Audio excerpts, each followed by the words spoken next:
guys, it's Leah. Welcome back, or welcome if you are new, and welcome to what I hope is a cozy video talking about something that kind of actually makes me spiral. I'm going to be going through a pile of books that I think every 20-something needs to read. We have 6 books to talk about that I think every 20-something should read, needs to read, the bad, the good and the ugly, in honor of my birthday month. Actually, if you are watching this the day that it is up, Sunday the 14th of April, it's actually my birthday. Happy birthday to me. Wanting to do a video like this for a really long time. I think that entering your early 20s to your mid 20s is such a daunting experience. I think navigating it in the likes of literature and non-fiction can really aid the process. So let's talk about 6 books that I think you need to read if you are in your 20s. I have 4 fiction books and 2 non-fiction books to talk about today. We'll start with fiction. All of these I absolutely love, so not only am I recommending them just for this video, but I would recommend them all round in general. And we're going to start with Ripe by Sarah Rose Etter. This is a book for the corporate girlies. If you are a girl who goes to work every single day and you literally just walk through the doors and you are just thinking, I'm just a girl, why do I need to work to survive?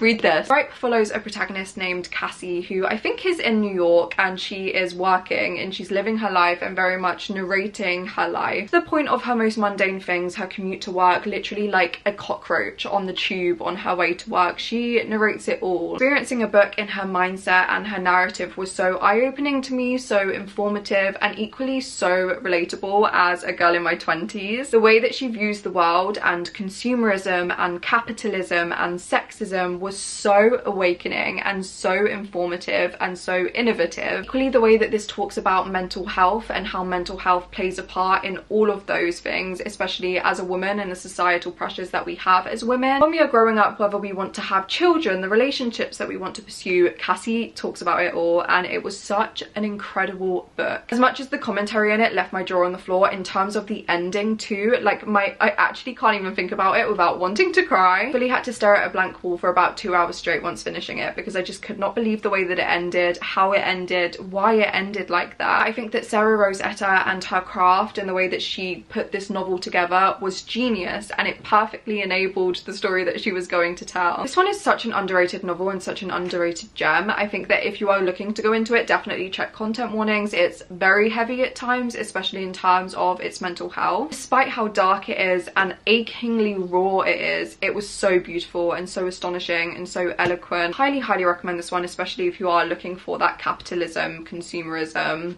sort of vibe. Switching it up a bit, we then have Rouge by Mona Awad. I adore Mona Awad. I love every single thing this woman writes, but this book in particular was so astounding in the way that it spoke about being a woman in your 20s and being a woman, period. Mona Awad really commentates on the beauty industry, the societal expectations again that women go through, especially in terms of the way they look and how they present themselves. And again, this was another novel that was so incredibly eye-opening to me, so relatable to me, and I absolutely adored the way that she explored all of its themes, even down to the mother-daughter relationship. Rouge as a novel is so steeped in the traumas that so many women experience in themselves with their relationships and the relationships between them and their mothers. I think that it is something quite unspoken about. When you are a woman and you reach a certain point, sometimes for a lot of people their relationship with family and mums tend to change, and Rouge and Mona Awad touches upon it perfectly. What I equally love so much about this book and Mona Awad's craft in general is the way that she intertwines commentary like this with horror. It is always so dark and unsettling, but I think it adds to the story and its commentary so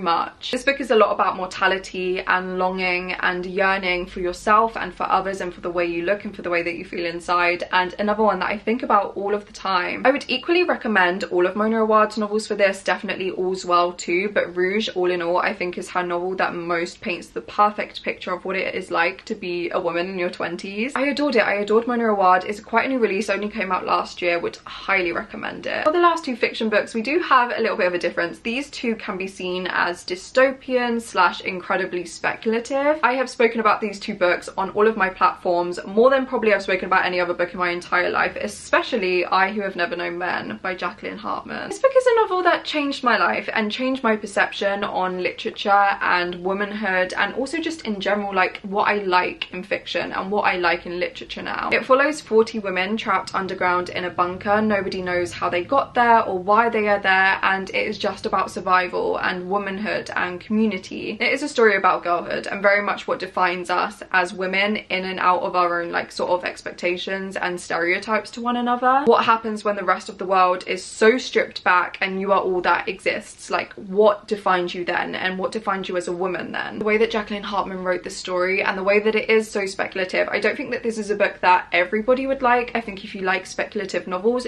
you will love this. Promise me you will have more answers by the end than you did at the beginning, and I think that is such a credit to this book. It really allows your own interpretation and allows it to place your own life into this book and this book into your own life and the way that it shapes your life. I honestly do think it is a book that has the capability to change your life and to change your opinions, and it definitely did that for me, and that is why I think I would recommend it so much to everyone in general. I recommended this to so many different people, so many different demographics, and 9 times out of 10 everyone loves it. But I do think that this book provides, if you are a girl in your 20s, a really special and unique reading experience, and that is definitely what I had. I adored so much about this book, especially in the ways that it defined and discussed hope and community and how we aid one another in a world that is no longer, but equally how we can kind of place that into our everyday lives now. The ending of this book and literally the last paragraph, the entire last page, I've memorized word for word because of the effect that it had on me, and I think that this book, out of any book I've ever read in my entire life, in terms of its ending especially, left an impact on me like no other book ever has before. I would 100% recommend it. I know it's one that I talk about every single day and so many people know that I talk about it in every single video, but I can't do this video without recommending it. So that was I Who Have Never Known Men. And finally for fiction then we have The Memory Police by Yoko Ogawa. This one again is incredibly dystopian but less so speculative and more outright dystopian. In The Memory Police we are following this island where things essentially just go missing. People can go missing, words go missing, objects go missing, and nobody really knows why, but nobody really questions it, because when something goes missing as a population you just forget it. However, there are people of the public who can remember every single thing that has ever gone missing, and when they do, the memory police take them away. It's another case of we don't know where they go, we don't know what happens to them, all we know is that they are never seen again. And this book is so transformative, so eloquent, so unique. I have been chasing the feeling that this book gave me when I read it for the first time. It's one that I definitely want to reread. I have never found anything remotely similar, to be honest, other than I Who Have Never Known Men. These are incredibly different, but they do also have their similarities. But The Memory Police specifically really discusses humanity and why we place meaning on the things that we do. For example, we place meaning on so many materialistic objects, but in terms of the natural world and things that actually in the grand scheme of things matter more, don't matter more to us as individuals, and why that is, and what happens when again so many things are stripped away from you and you have to really contemplate what you place meaning on. It is incredibly dreamlike and haunting. There are specific scenes in this that I replay in my brain every single day, and it is a book that is so astounding, one that I 100% can envision and hope that it is also kind of already becoming a modern classic. The Memory Police for me had me putting it back on my shelf and staring at a blank wall, really reconsidering my entire life. Did kind of send me down an existential crisis slightly, but like in the best way. It really is a book that echoes the past and equally the future, where we want our own futures to go. It really made me contemplate a lot for myself. I also think that if you are a reader, hi, if you're watching this video, I assume that you are, your experience reading this will be so,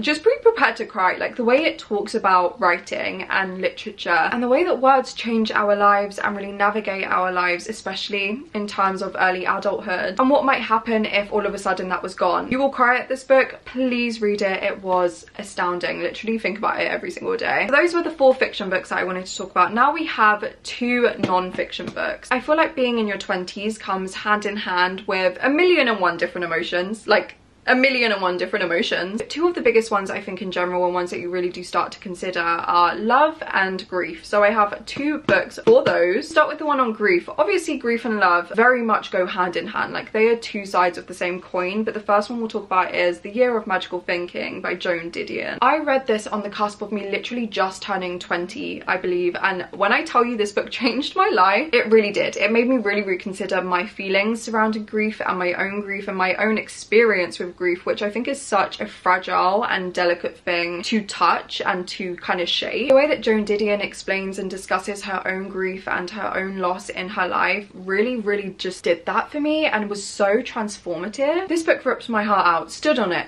ripped it apart, kind of sewed it back together again just to spit on it, but it mended it. I have so much to thank for this book. Joan Didion was such an incredible novelist and essayist. She's definitely an author that I want to read a ton more from, but this one for me was my favourite so far. My apologies if the angle has moved. I had to delete some footage because I know how to ramble. Honestly, never recommend this book enough to everybody in my life, but I think especially if you are somebody who has experienced grief, I promise you it was incredible. You need to read it. And then the last book that I have to recommend to you is one that is more outright love, and that is Conversations on Love by Natasha. I absolutely adored this book when I read it, and I still think about it all the time, and I read it probably like 3-4 years ago now, and I can never stop thinking about it. The book is an anthology on love. It is an anthology of authors being interviewed on different forms of love. So we have romantic love, platonic love, the love between family and friendships. The way that all of these authors discuss love is so transformative and inspiring and so hopeful and insightful. If you're going through a breakup, or again you're grieving, or you just want to feel that hope surrounding love but equally nothing that is too sugar-coated, this is the one. I've read a handful of non-fiction books that I think really did transform my views on certain different things, especially The Year of Magical Thinking. Alongside that, this is the one that I think about the most, and I loved it so much. I think if you liked Everything I Know About Love by Dolly Alderton and you read this, you'll absolutely love it. I should recommend this one a whole lot more than I already do, but I think number one, if you are somebody in your 20s, navigating your 20s, it was just astounding to me. As you can see, I really annotated so much, and I carry so much of this book with me still every day. So those were the 6 books that I would recommend to you if you are 20 something and trying. If you are in your 20s and you need help navigating it, because Lord knows we all do, please read these books. If you've read any of them, as always, please let me know what you thought about them, or if you also have any recommendations for anybody in their 20s, please feel free to comment them down below. If you watch until the very end of this video but you don't really know what to comment any heart emoji. And yeah guys, thank you so much for watching and for spending some time with me, and I will see you again very soon with another video.